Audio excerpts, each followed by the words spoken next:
Olá, este é o Literatura Oral, podcast de leitura comentada e sugestões literárias.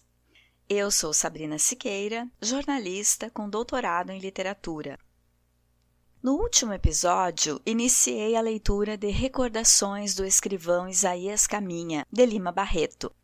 Nós vimos que Isaías cresceu entusiasmado em aprender, porque acreditava que a educação criaria um distanciamento entre ele e sua origem pobre, que ele via refletida principalmente na mãe.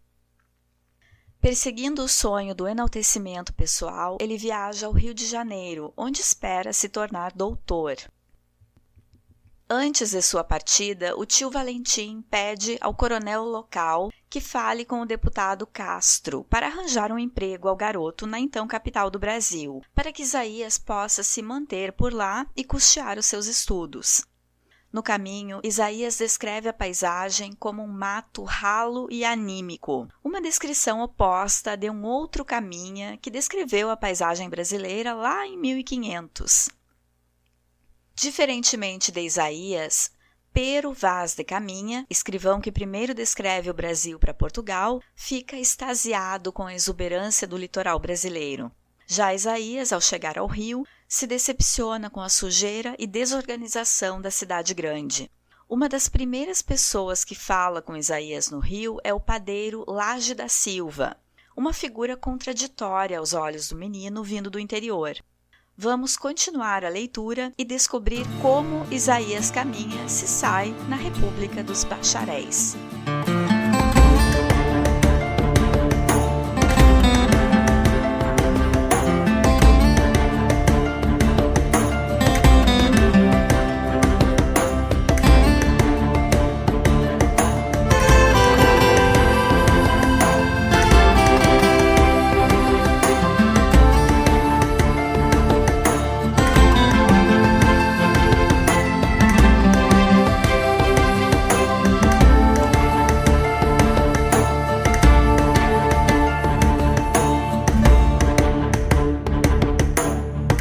Capítulo 3. Os antigos bebiam pérolas dissolvidas em vinagre. Não eram lá de gosto muito fino e a extravagância nada significava. Eu bebo a verde esmeralda sadia, emblema da mater natureza, num copo de xerez. Em vez da pérola mórbida, doença de um marisco no acre vinagre, bebo o verde dos prados, a magnífica coma das palmeiras, o perfume das flores. Tudo que o verde lembra da grande mãe Augusta.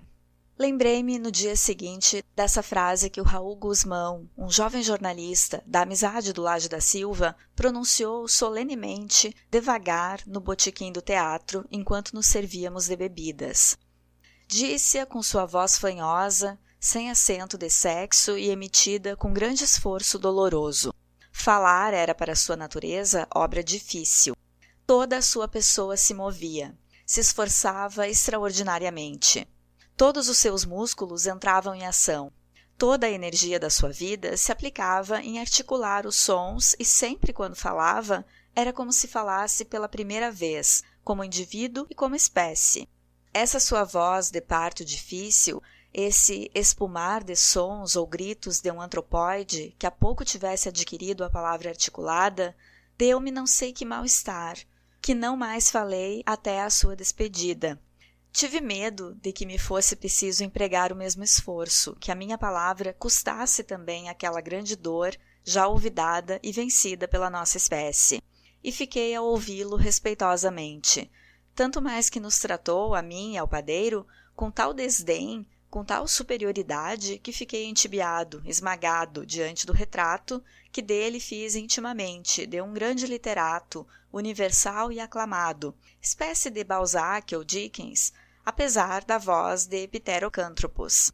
Falava e não nos olhava quase, errava os olhos pequeninos dentro de umas órbitas quase circulares, a lembrar vagamente uma raça qualquer de suíno. Errava os olhos, dizia, pelo pátio do teatro, e quando nos fixava, trazia uma expressão de escárnio que ele mantinha num razoável dispêndio de energia muscular. veio ter a nossa mesa por importâncias do Laje da Silva. Ia passando um pouco afastado quando meu companheiro lhe correu ao encontro e, com os maiores rogos, o trouxe para a mesa. Apresentou-nos e perguntou depois: "Que toma, doutor?" "Nada." Alguma coisa, um licor, um conhaque?" "Vinho, venha lá um vinho." "Hoje não há mais vinhos." "O senhor," acrescentou, voltando-se para mim com o seu ar fingidamente insolente, "o senhor porventura me dá notícias dos vinhos de Esmirna e de Quios?"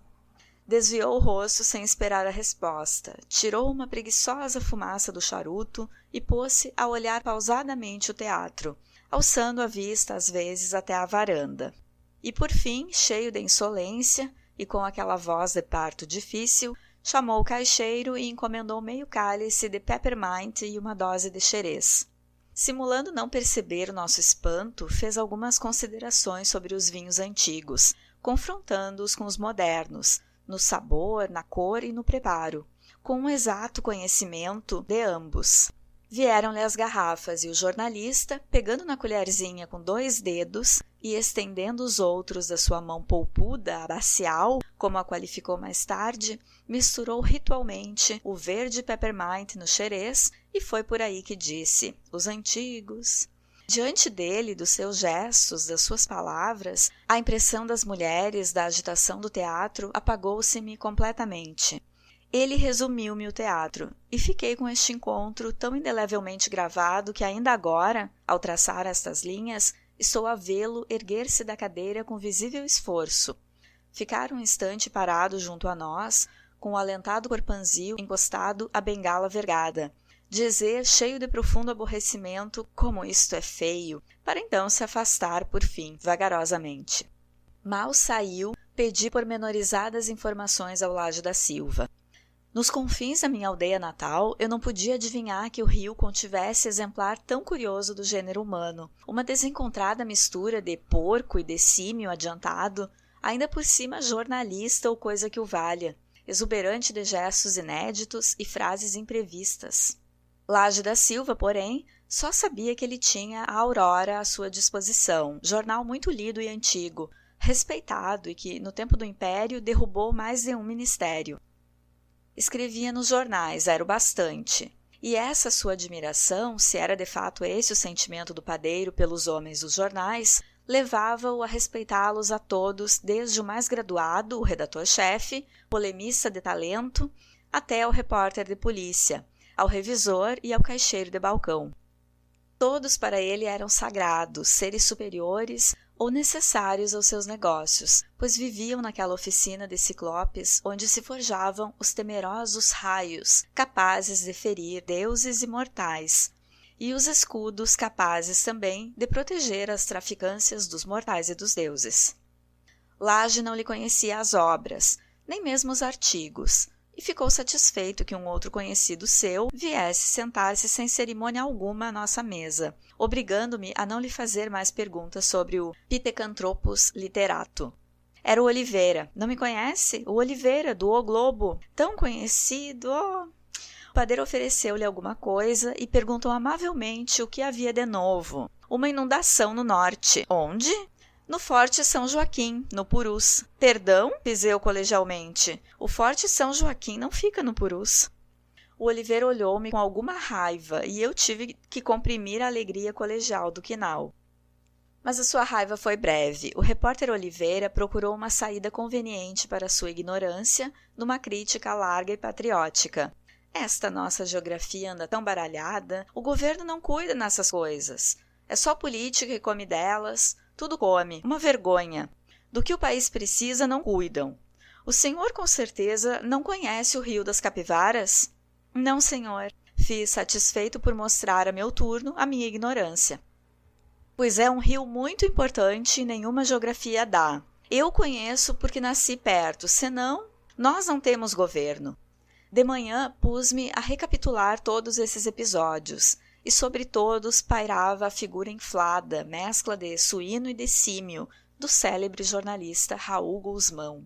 O próprio Oliveira, tão parvo e tão besta, tinha alguma coisa dele, do seu fingimento de superioridade, dos seus gestos fabricados, da sua procura de frases de efeito, desceu galope para o espanto e para a surpresa.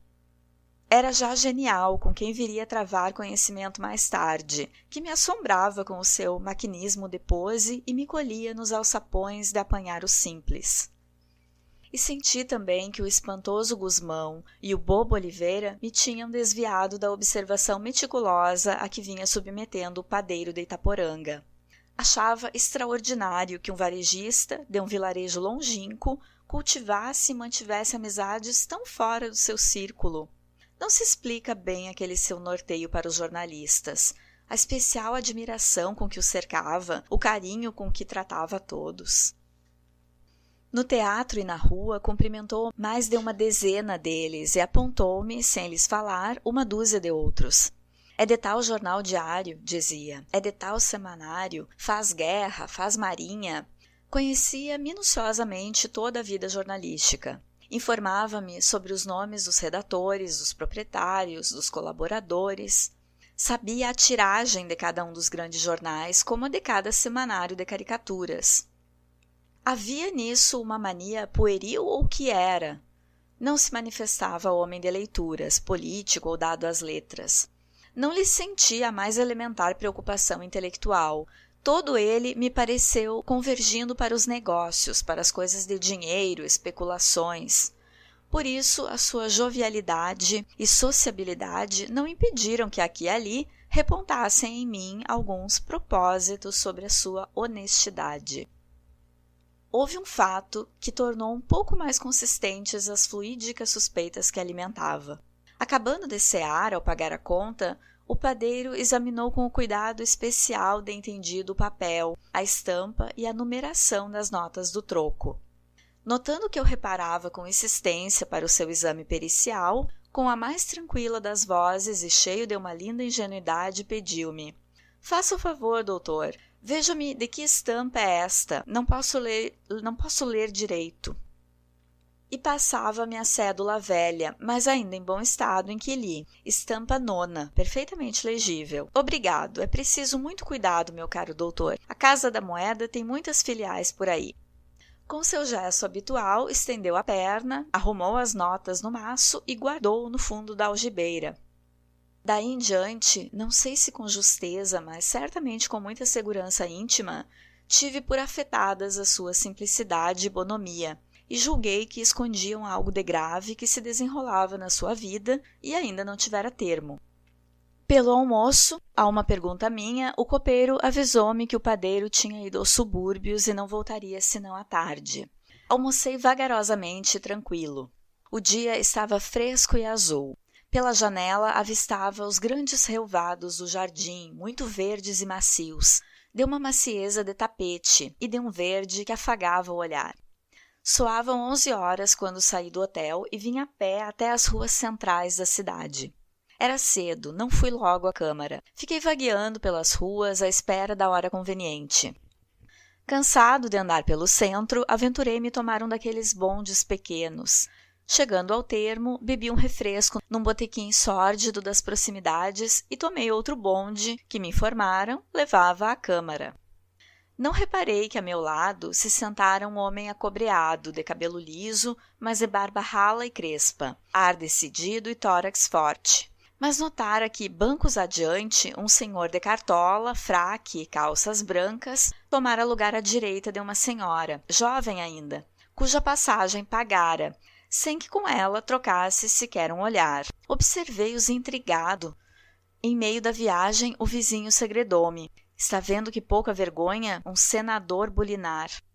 Não entendi. Bulinar? Senador? O que era?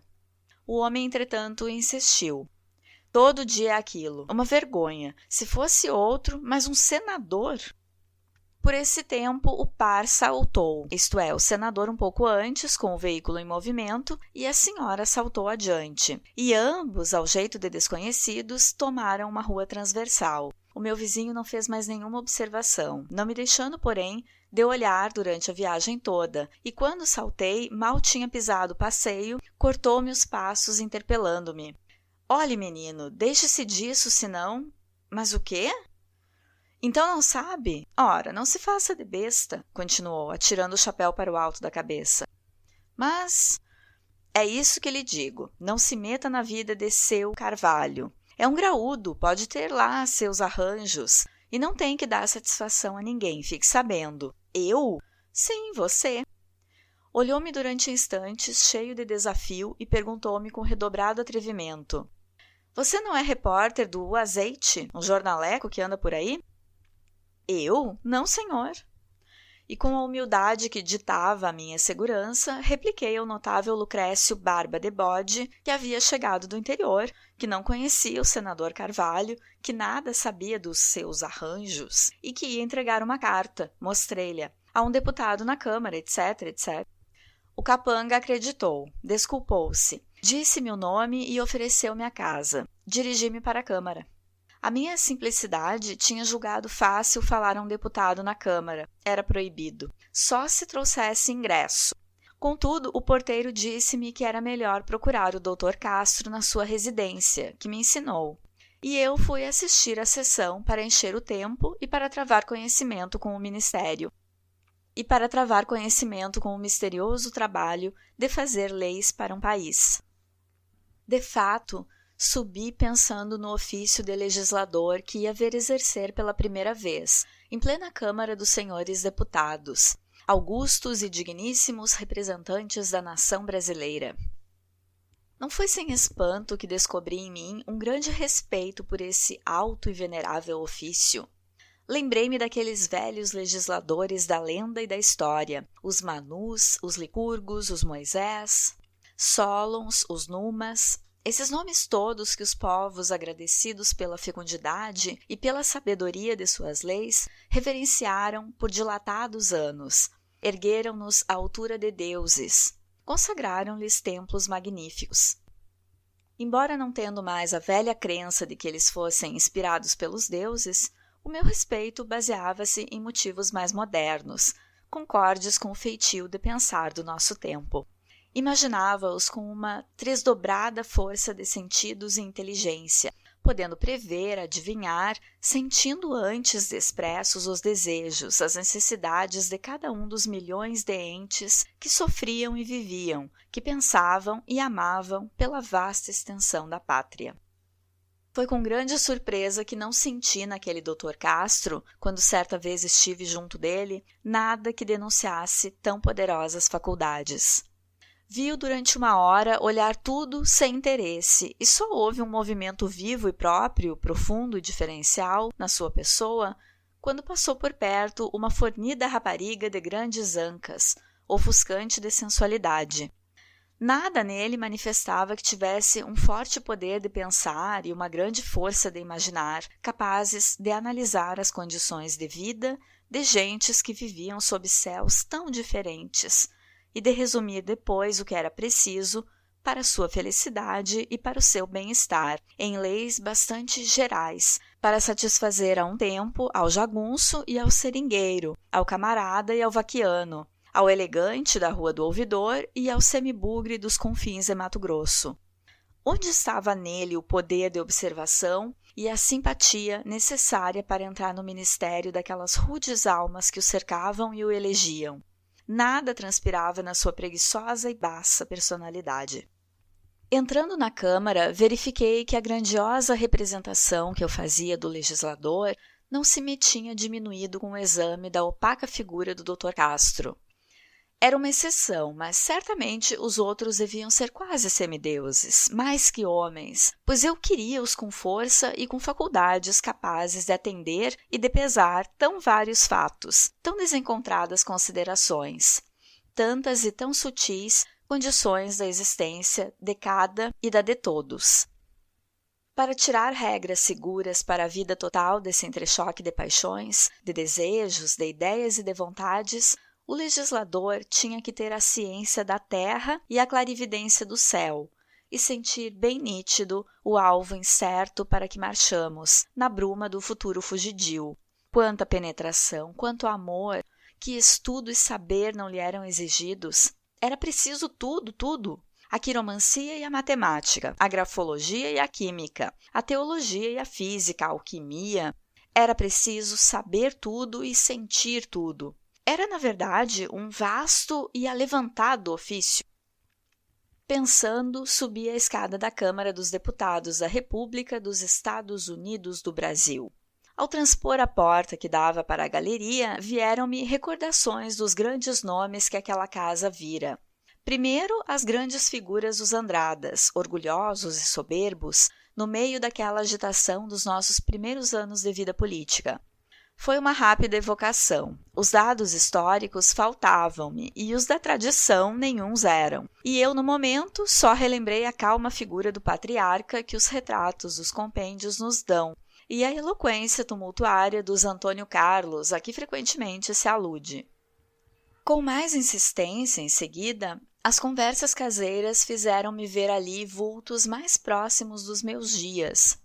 Deles me falava meu pai em raros dias, quando deixava a reserva eclesiástica e narrava paternalmente a minha infância curiosa, cenas e fatos da vida política do Império. Foi com palavras suas que me recordei de Cotegipe, ágil e destro de espírito, do impetuoso Silveira Martins, cheio de vigor, mas difuso na aplicação de sua força, de José Bonifácio, o moço, com a sua solenidade grandiosa e seus amplos períodos de grande estilo. Mas, sobretudo, do que mais me recordei naquele instante foi da graça, da elegância, da sutileza e da medida, desse aticismo que me pintaram em Francisco Otaviano de Almeida Rosa. Sentei-me no último degrau de uma arquibancada grosseira, junto à balaustrada, tendo embaixo o vazio da sala das sessões. Faziam a chamada. Ouvi repetir uma chusma de nomes anódinos e obscuros. Eu tinha na cabeça uma numerosidade de nomes de reis assírios, de faraós, de filósofos gregos, de generais romanos, de romancistas franceses, de poetas nacionais, de navegadores portugueses. Entretanto, dos legisladores da pátria, só um tinha na memória. Era o do Dr. Castro, quase meu vizinho. Feita a chamada, as bancadas começaram a povoar-se. Junto ao presidente, a seu lado nas costas, junto aos secretários, foi-se fazendo uma aglomeração imprevista. No espaço desguarnecido entre a mesa do presidente e a primeira das bancadas, havia o trânsito de rua frequentada. Numa porta ao fundo, um ajuntamento de guichê de teatro em enchente. Um grande deputado de óculos e barba quadrada tonitruou: "Peço a palavra para uma explicação pessoal." O presidente voltou-se para um ajudante em pé, atrás e à direita, ouviu e, depois de tê-lo ouvido, retrucou: "Tem a palavra o doutor Carlos Barromeu."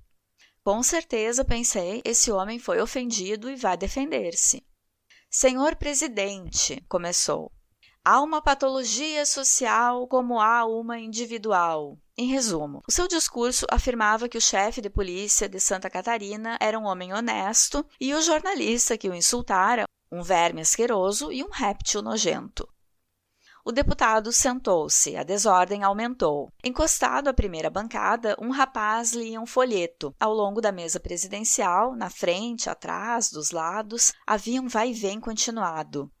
Num momento dado, por entre aquela mó de gente, surgiu, toda de branco, a híbrida figura de Raul Guzmão, com a sua fisionomia de porco Yorkshire e o seu corpo alentado de elefante indiano, tendo sempre nos lábios aquele sorriso afetado, um horroroso rictus, de certo o jeito de sorrir do Pithecanthropus erectus.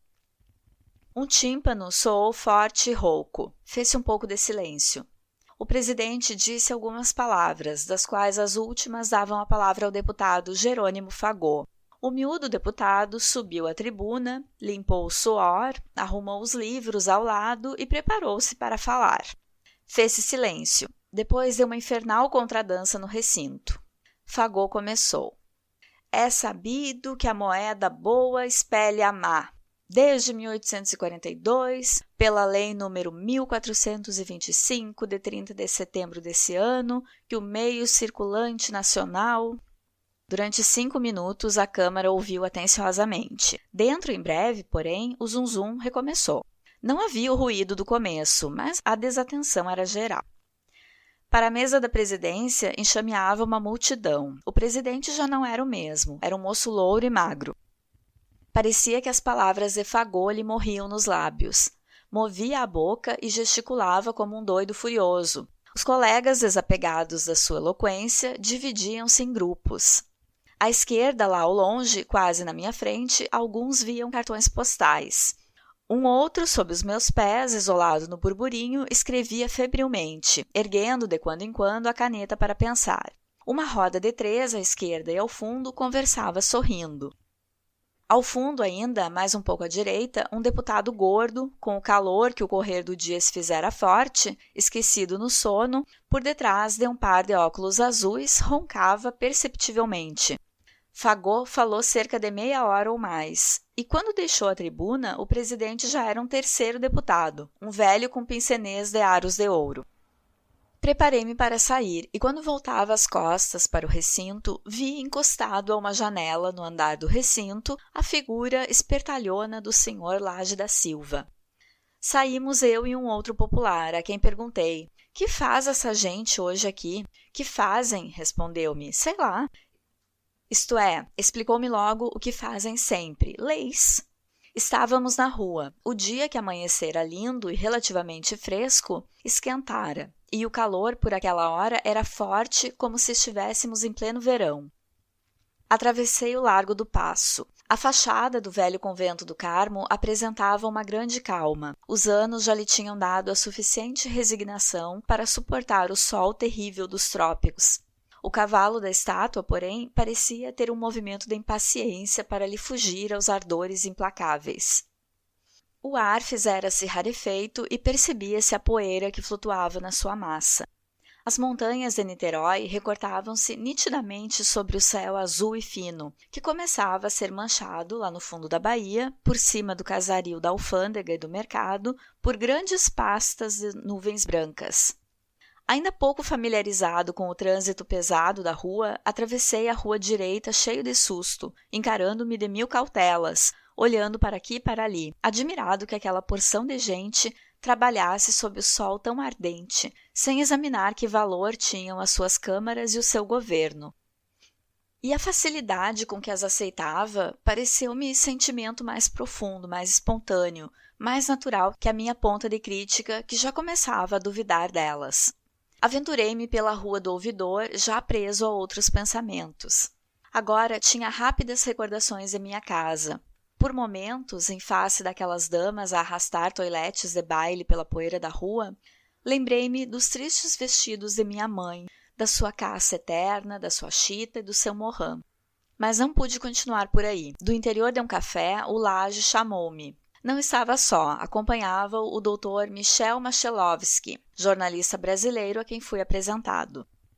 "Do Jornal do Brasil?" perguntei. "Não, senhor, trabalhei no O Combate de Belém, na Gazeta de Leopoldina, no Deutsches Tageblatt de Blumenau, no Albari de São Paulo e aqui no Rio, no Harun al-Rashid, órgão da colônia síria. Pretendo, porém, acrescentou, entrar em breve para o Globo, onde vou fazer o artigo de fundo e tratarei da política interna."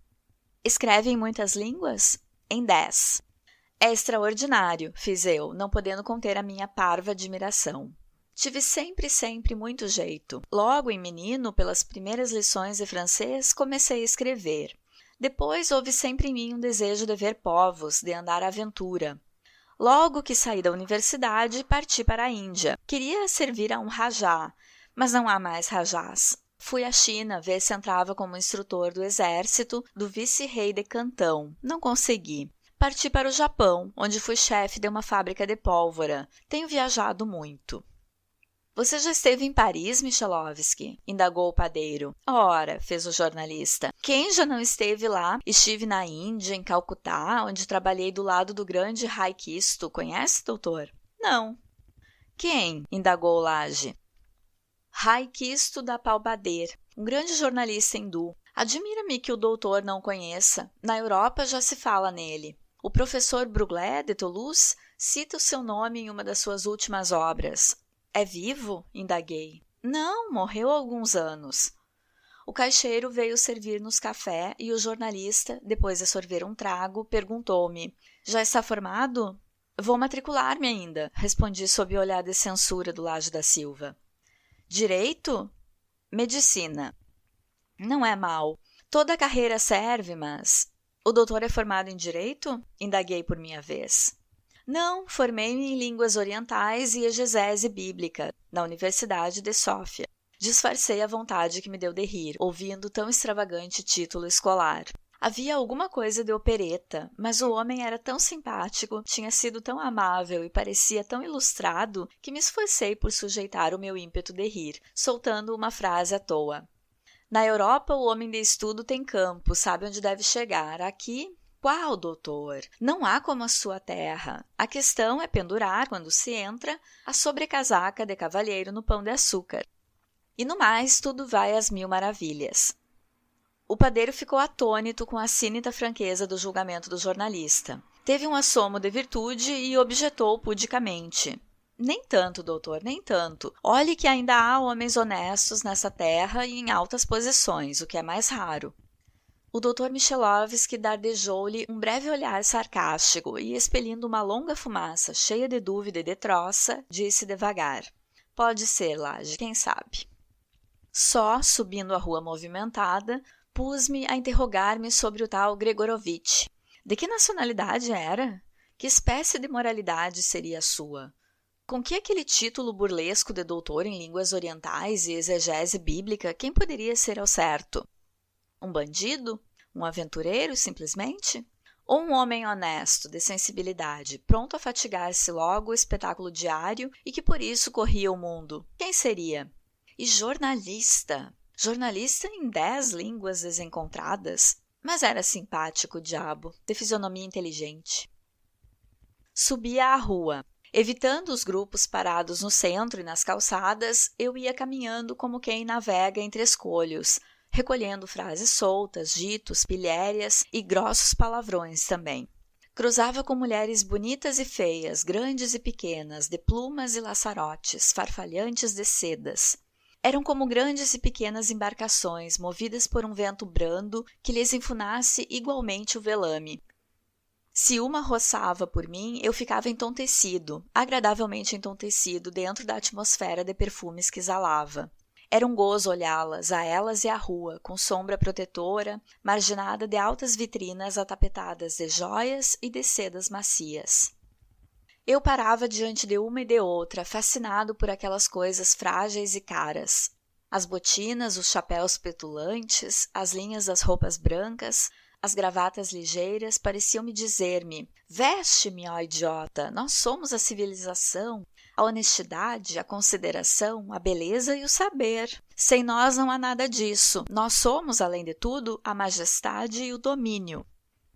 O ruído de uma fanfarra militar enchendo a rua veio agitar a multidão que passava. As janelas povoaram-se e os grupos arrimaram-se às paredes e às portas das lojas.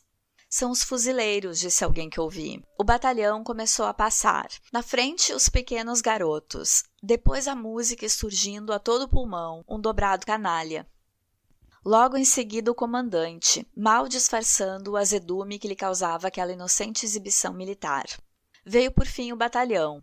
Os oficiais, muito cheios de si, arrogantes, apurando a sua elegância militar, e as praças bambas, moles e trôpegas, arrastando o passo sem amor, sem convicção, indiferentemente, passivamente, tendo as carabinas mortíferas com as baionetas caladas sobre os ombros, como um instrumento de castigo. Os oficiais pareceram-me de um país e as praças de outro.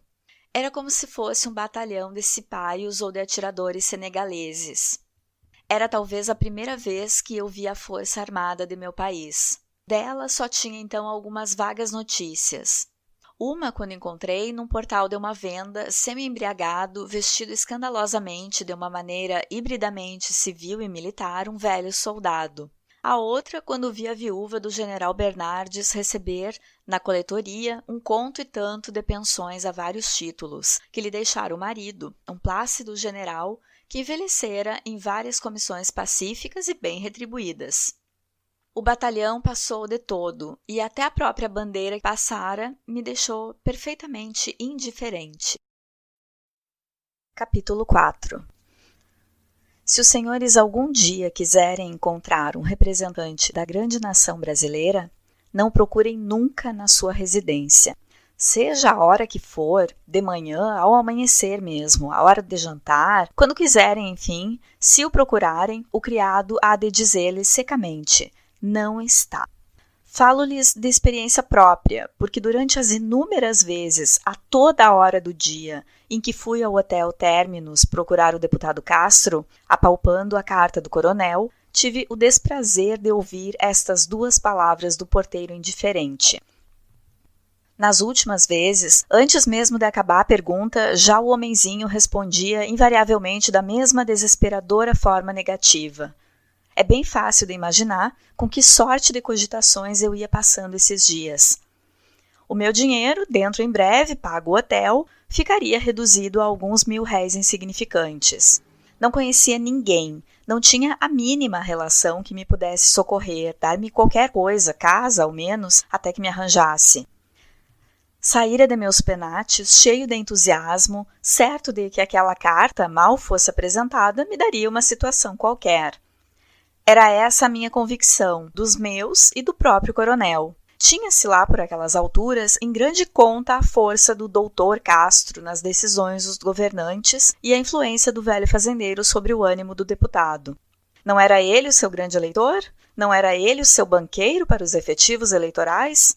E nós, lá na roça, tínhamos quase a convicção de que o verdadeiro deputado era o coronel e o doutor Castro um simples preposto seu.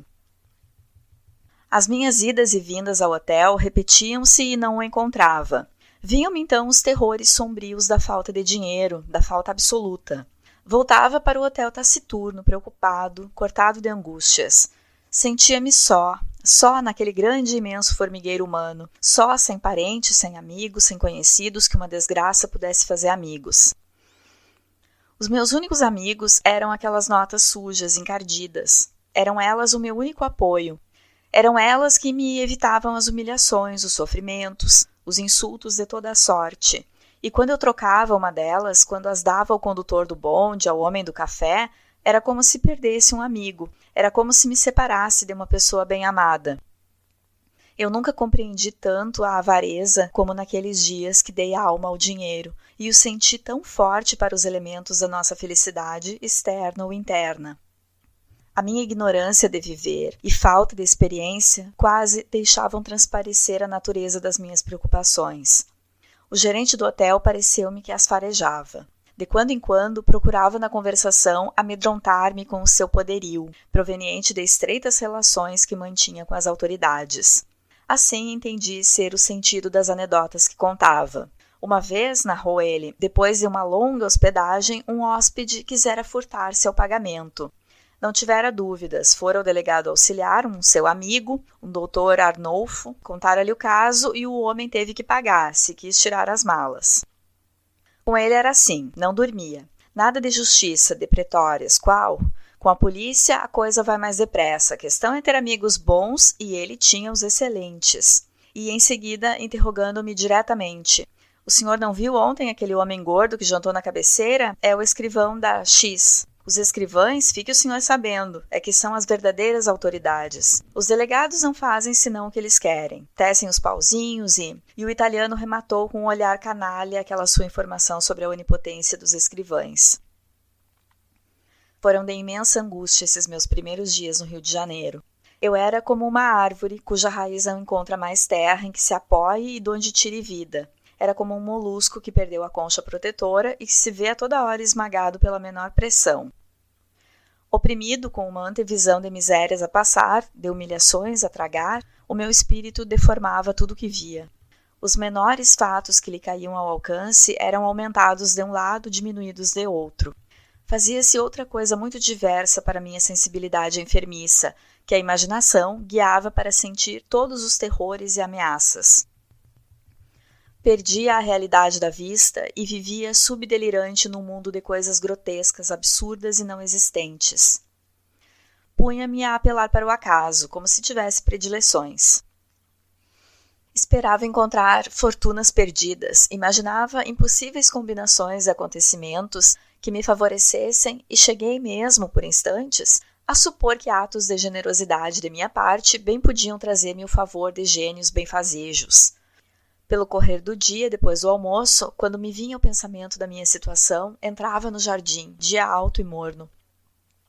Aqui e ali, gozando o viço educado do parque, encontrava fisionomias fatigadas, tristes, tendo estampadas na comissura dos lábios sem forças a irreparável derrota da vida.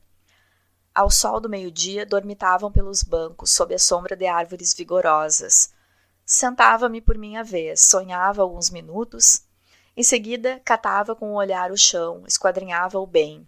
Era então com o coração palpitante que me abaixava junto à relva para levantar do chão uma velha caixa de fósforos, lavada e desbotada pelas chuvas, já sem rótulo. Humilde objeto que tenazmente resistira às vassouradas e às intempéries para atrair o meu olhar maravilhoso. Como se fosse um furto, um crime, apanhava a medo e, depois de inspecionar com cuidado os arredores, abria com respeito, comovido, trêmulo, esperando, oh meu Deus, que dentro dela houvesse uma nota de 500 mil réis. Oh, quantas vezes não apelei para o acaso, para o milagre, quantas! Os deuses vinham-me ao pensamento com o seu indispensável cortejo de fadas e de anjos. Uma noite, andando eu deambulando por umas ruas desertas do interior da cidade, fui dar não sei a que praça, em que havia ao fundo uma grande casa. Ia distraído, completamente entregue às minhas preocupações, cabisbaixo, quando alguém me tomou os passos e me falou com uma voz de apiedar. Era uma mulher andrajosa. Parei e ouvia. Balbuciante, contou-me misérias, a fome dos filhos, moléstias, por fim não pôde mais falar. Prorrompeu em choro. Evoquei logo aquelas histórias de fadas e gnomos, aquelas histórias morais em que os gênios misteriosos vêm pela terra em disfarce, para experimentar os corações dos mortais. E eu dei uma nota de esmola, uma nota graúda, que me sangrou fortemente a algibeira linfática. Mesmo depois que saí daquela praça erma e que de mim se foi a comoção da surpresa, eu esperei a recompensa dos céus para aquele meu ato generoso. Alternativamente apelava para o mistério e para as potências terrestres. Aferrara-me a duas amarras, uma no mistério e outra nas coisas do mundo. Todo dia ia ao hotel, cheio de alacridade, figurando comigo mesmo o encontro com o deputado. Imaginava-lhe a bondade do acolhimento, a piedade e a simpatia pelo meu estado e pelos meus desejos. Imaginava-me daí a dias empregado, num lugar modesto, de renda certa, dentro de um mês indo à faculdade, as atribuições do trote, os apertos do exame, os anos seguindo-se, as notas, os lentes, a tese, a formatura. Ia assim risonho, cheio de mim, contente de viver. Chegava ao hotel, falava ao porteiro e voltava amargurado sobre os meus passos felizes. De tarde repetia a visita e mais uma vez voltava desalentado, para ficar na janela do hotel desanimado, oprimido de saudades do sossego, da quietude, da segurança do meu lar originário. Era quando me encontrava com os outros hóspedes. Laje da Silva andava sempre fora, mas os outros lá estavam depois do jantar. Ao pôr-me à janela, lá vinha o velho coronel Figueira, um fazendeiro sem bigode, a antiga portuguesa, cheio de mansidão na voz e orgulho no tratar. — Está vendo a tarde, hein, menino? — Estou. — Como isso está mudado? Conheci quando ainda era um brejo, um depósito de cisco. Havia barrancos, covas, capinzais. As lavadeiras faziam disso coradouro. Acolá, apontou, estava o teatro, o provisório. Ah, o provisório. Eu me lembro que eu era muito rapaz, muito. Vim com meu pai assistir a Sonâmbula. Nunca vi uma sala tão bonita. A Stoltz cantava. Nunca ouviu falar nela? Não, senhor. E perguntei logo, o senhor é do Rio? Não, mas vinha quase sempre aqui. Meu pai tinha fazenda na raiz da serra. Hoje aquilo não vale nada, mas no tempo dele a estrada a não tinha matado e era lugar rico. Conheço muito o Rio. Quando fui para o sul, em 65, passei por aqui. O imperador veio ver o desfilar do batalhão. Eu ia triste, pensava em morrer. Não morri, voltei, estou aqui. Está tudo mudado. Abolição, república, como isso mudou? Então, de uns tempos pra cá, parece que essa gente está doida. Botam abaixo, demolem casas, levantam outras, tampam umas ruas, abrem outras. Estão doidos. Há quanto tempo não vem ao Rio, coronel? Desde 1882. Semi-vazios, os bondes passavam ao chouto das bestas. Pelas calçadas, um vai-vem de gente animava a praça. À direita, a grande e acaçapada fachada do quartel-general começava a recolher-se na sombra. Mulheres maltrapilhas aos grupos, negras, mulatas, brancas, bamboleando as ancas, eram seguidas por soldados gingando. As calças pareciam mais vermelhas e as mulheres mais sujas. Um coche de enterro arrancava respeitosamente os chapéus aos transeuntes. Um caminhão pejado de fardos, por instantes interceptava a marcha dos bondes, ao desviar-se de uma andorinha que vomitava móveis, mal suspensos por cordas à sua traseira. Passava tudo isso sob os meus olhos, tristes e desalentados. O coronel tinha-se ido, e eu deixava-me a ver e a meditar na solução do meu problema de vida. O meu olhar ia de baixo para o alto, onde flocos de nuvens alvadias, esgarçadas, flutuavam e se tingiam de ouro, de púrpura, de laranja, em rápidas mutações de teatro. Vinha a noite aos poucos e eu continuava a pensar, acariciando cismas, excitando recordações, rememorando a minha infância, as fisionomias que ela viu e os fatos que presenciou. Meu pai, o seu corpo anguloso, seco, a sua dor contida, que se escapava no seu olhar e na sua fisionomia transtornada. Via-os às tardes, nos dias de bom humor, mudá-la de chofre, fazer-se risonho, vir para mim, sentar-se à mesa e, à luz do lampião de querosene, explicar-me pitorescamente as lições do dia seguinte. Ou então, da cadeira de balanço, contar-me as maravilhosas coisas do movimento da Terra, dos antípodas, da gravitação universal, e enleado minha pergunta se Deus podia parar a Terra, responder com hesitação, pode sim. Às 8 horas, depois dessas efusões, dessas raras manifestações da sua paternidade, minha mãe punha na mesa da sala de jantar o chá que ele tomava, em geral sozinho, no quarto. Pode tirar o chá, seu padre? Pode, minha filha. Era assim que se falavam. Encontrei sempre esse tratamento distante entre eles. Pareceu-me que o seu encontro fora rápido, o bastante para me dar nascimento. Uma crise violenta do sexo fizera esquecer os votos de seu sacerdócio, vencer a sua vontade, mas passada ela, viera com o arrependimento da quebra do seu voto a dor inqualificável de não poder confessar a sua paternidade.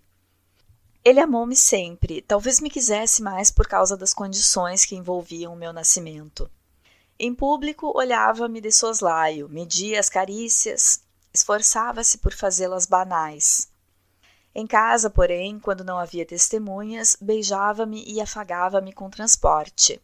Ele temia o murmúrio, temia dar-lhe força com os atos ou palavras públicas. Entretanto, toda a redondeza quase seria capaz de atestar em papel timbrado a minha filiação. Vinha o chá, nós ficávamos a tomá-lo e, ao menor ruído, minha mãe vinha do interior da casa para saber se meu pai queria alguma coisa. Acabado o chá, eu ainda ouvia as histórias da tia Benedita, uma preta velha, antiga escrava do meu reverendo pai. Eram cândidas histórias da Europa, causas delicadas de paixões de príncipes e pastoras formosas que a sua imaginação selvagem transformava ou exertava com combates de gênios maus, com malefícios de feiticeiras, toda uma ronda de forças poderosas e inimigas da vida feliz dos homens. Tal fora a minha infância que, nas dobras da saudade, aquela tarde carregada de cogitações vitais à minha vida me vinha trazendo à memória com uma nitidez assombrosa. Cansado de olhar a rua e de pensar, desci ao pavimento térreo, à sala de jantar, onde o coronel Figueira e o senhor Laje da Silva conversavam. Mal entrava prazenteiramente, este exclamou, "Ó, doutor!" Era assim sempre que ele falava ao encontrar-me. Tinha sempre atenções, pequenas delicadezas.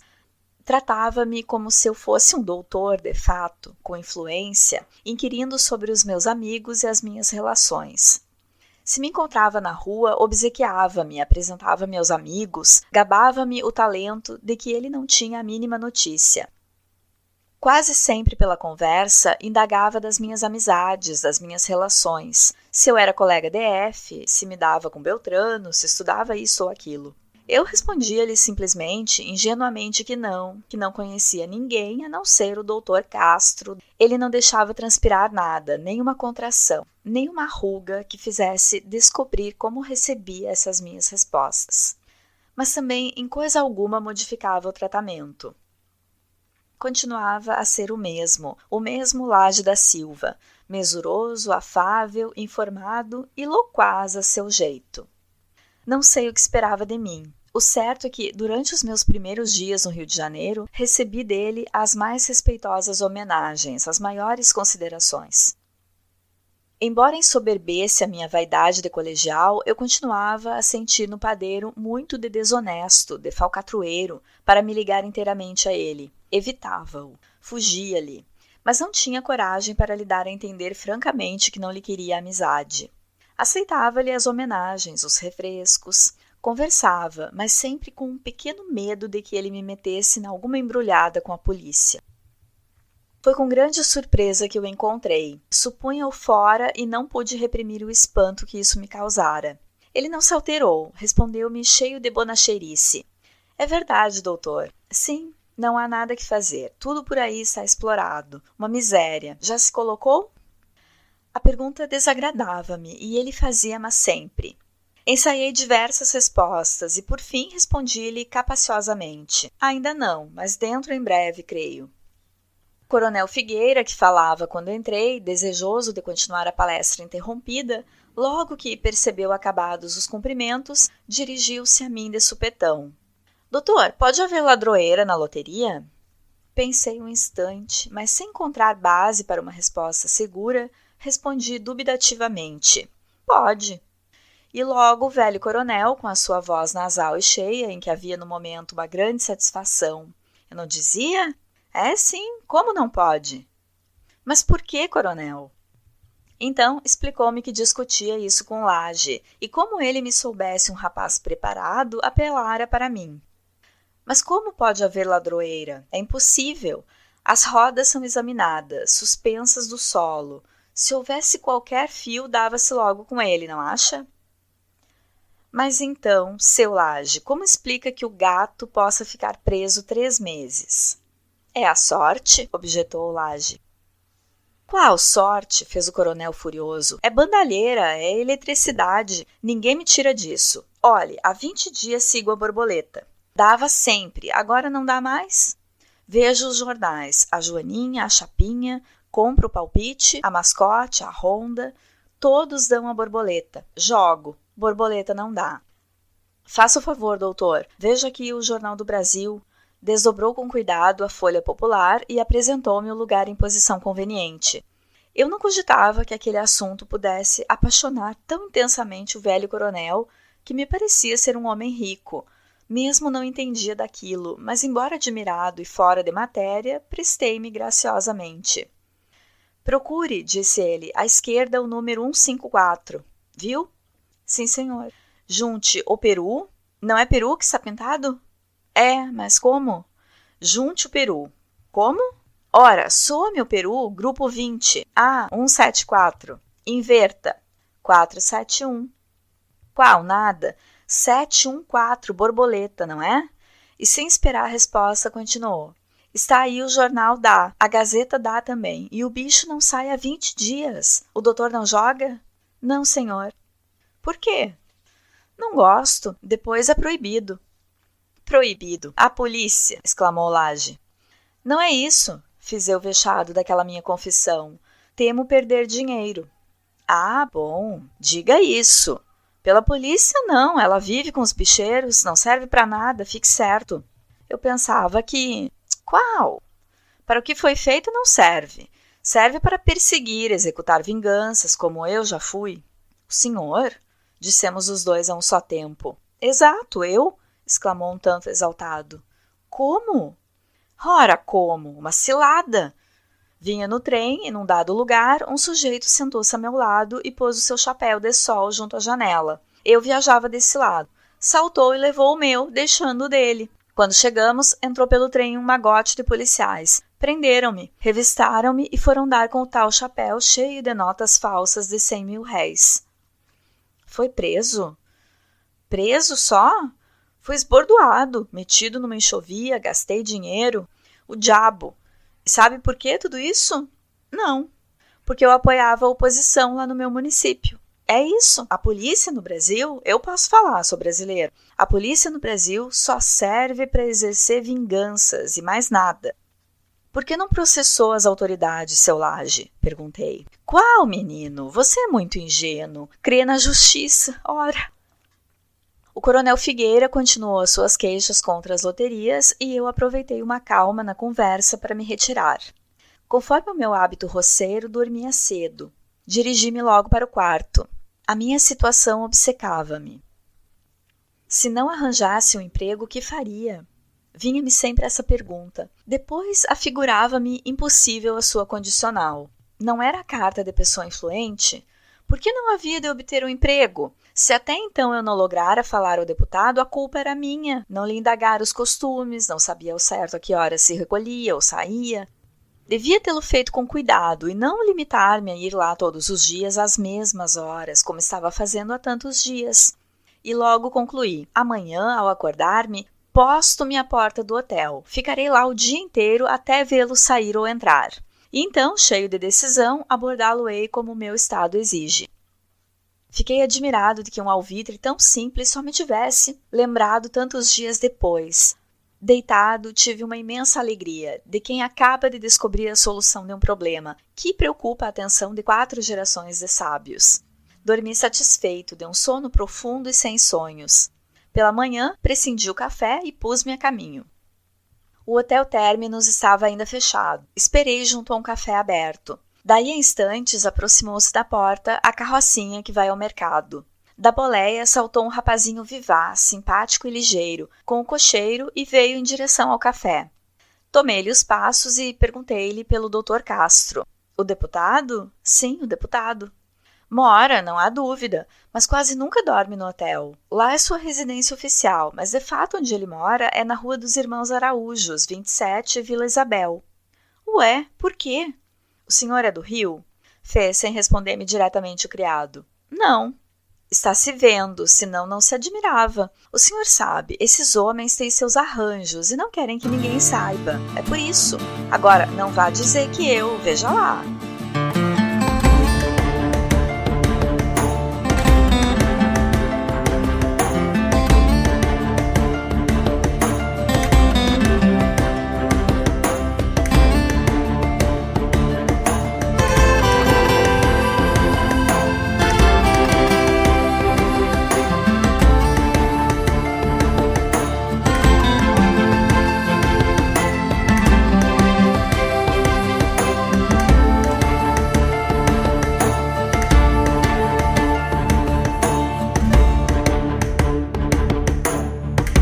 Na leitura de hoje, vimos que Isaías Caminha é levado pelo padeiro a saber de um grupo de profissionais que se sobressai naquela época, na capital nacional.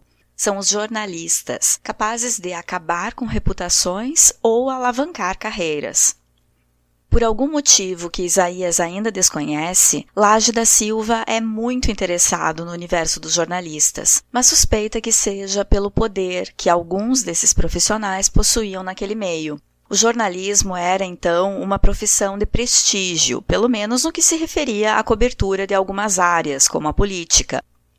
Hoje, a profissão perdeu muito desse verniz, e acontece até de militar, ocupante de cargo eletivo, ameaçar espancar jornalista que fez alguma pergunta que o entrevistado não curtiu. Se bem que esse caso específico do presidente ameaçando espancar o jornalista, que perguntou por qual motivo Queiroz depositou 89 mil na conta da sua esposa, Michele, esse caso diz mais sobre o desequilíbrio e despreparo para o cargo do governante do que da profissão de jornalista em si. Mas não é raro a gente saber de desrespeitos com a imprensa, de jornalistas que saem machucados de coberturas. Na narrativa, em uma ocasião, Isaías é confundido com um repórter por um capanga de senador que estava com uma moça em um bonde, provavelmente um caso extraconjugal. Quer dizer, o espectro de alcance de um texto jornalístico era tamanho, podia causar tantos danos à reputação dos políticos, que senadores tinham capangas para vigiar os possíveis repórteres. Alguns desses jornalistas que Isaías conhece por intermédio do Laje da Silva são arrogantes e mentirosos, mas o garoto do interior não se intimida pelo comportamento deles. Isaías sente vontade de rir das mentiras, corrige um deles e cria uma série de apelidos pejorativos para outro. Em determinado ponto da narrativa, o narrador se refere às redações jornalísticas como oficinas de ciclopes. E aqui a gente tem uma ironia do escritor Lima Barreto, que também foi jornalista.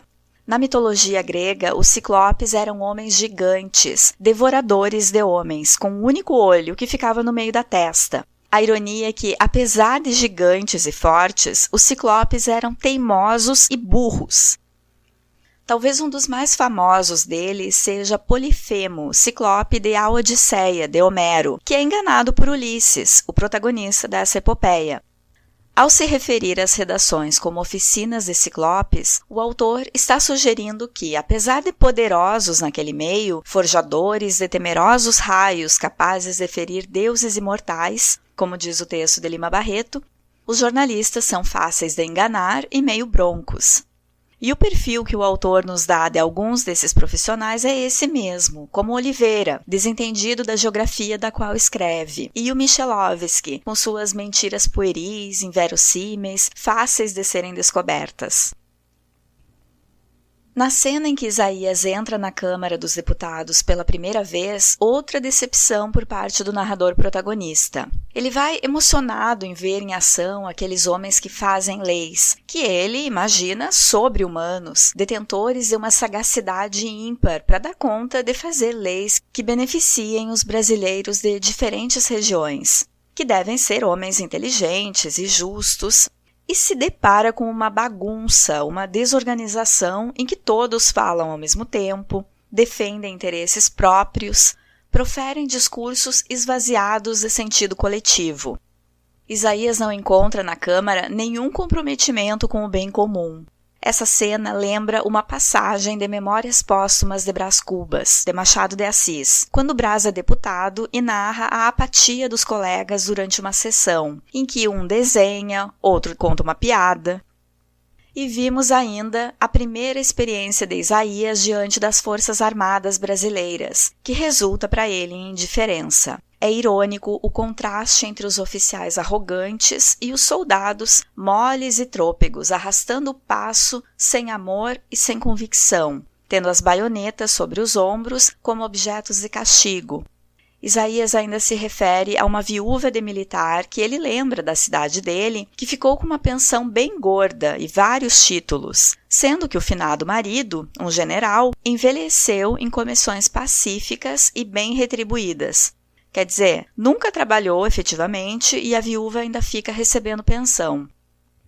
Temos aí uma crítica do autor Lima Barreto ao sistema de pensões a viúvas e militares que talvez nem tenham prestado tanta contribuição ao país assim para merecer tamanho benefício, enquanto professores e outros profissionais que trabalham muito e são fundamentais para a sociedade não são valorizados e morrem na miséria. É por essas e por outras que eu adoro Lima Barreto. Mas o triste é que mais de 100 anos depois da publicação deste romance, essa crítica continua super atual. A leitura até aqui nos diz que Isaías é ingênuo. Lembra de como foi a decisão dele de ir para o Rio? Ele vê um grupo de patos voando e formando um V, que ele interpreta como sendo de vai. Quer dizer, ele é um menino do interior que interpreta na natureza as respostas que já tem dentro de si. Nos dias de aperto na capital, ele está tão desesperado que passa a acreditar que os deuses vão se mostrar para ele disfarçados em pedintes, ou que fadas e gnomos vão alterar a sua sorte. Por ele ser do campo, as crenças de boa-aventurança do protagonista passam por esses elementos da natureza. E a natureza aparece como protetora e salvadora. Um aspecto interessante dessa personagem é que, mesmo vindo do interior e podendo ser tímido por isso, ele não se intimida diante dos tipos da cidade grande. Ele consegue ter discernimento de quando alguém está mentindo e das diferenças de comportamento das hierarquias no desfile do exército. E também sabe interpretar as intenções ameaçadoras do discurso do gerente do hotel. Ficamos sabendo na leitura de hoje que o pai do Isaías era padre e a mãe era uma senhora que servia esse religioso. Eles tiveram um momento de desejo no passado em que o padre quebra os votos, mas seguem se tratando de forma distanciada e fria. Isso explica a disparidade entre a cultura do pai e a quietude da mãe. O fragmento lido hoje nos dá notícia da atividade do Jogo do Bicho no Rio de Janeiro e já naquele tempo a suspeita popular do envolvimento da polícia com os bicheiros. Lima Barreto inclui em sua narrativa nesse ponto uma crítica à polícia como instituição que persegue e executa vinganças.